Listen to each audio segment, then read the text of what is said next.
Des slogans anti-régime jusqu'aux funérailles des manifestants tués. Cette année sera celle du sang. Khamenei sera destitué. Internet coupé par les autorités. Voici l'une des rares images de la contestation qui nous est parvenue d'Iran.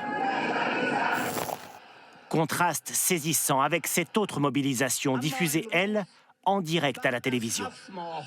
Dans les rues de la capitale iranienne, des milliers de personnes, portrait du guide Ali Khamenei en main, défilent en soutien au régime en place.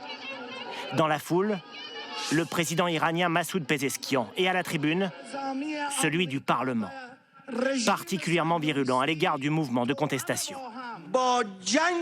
On est en guerre contre des terroristes. La grande nation iranienne n'a jamais permis à ses ennemis d'atteindre leurs objectifs. Pour le régime iranien, c'est l'heure de la contre-offensive. Les ambassadeurs de plusieurs pays occidentaux, dont la France, ont été convoqués au ministère des Affaires étrangères à Téhéran. Une chaîne proche du régime a diffusé cette vidéo, présentant ces hommes ici au centre comme des diplomates de pays européens, invités à regarder de supposées exactions commises par des manifestants. Entre propagande gouvernementale et réseaux de communication coupés, difficile de connaître le bilan humain de la répression en Iran.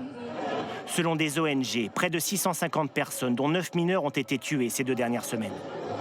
Mais recenser les victimes avec précision est pour le moment impossible, selon ce militant iranien.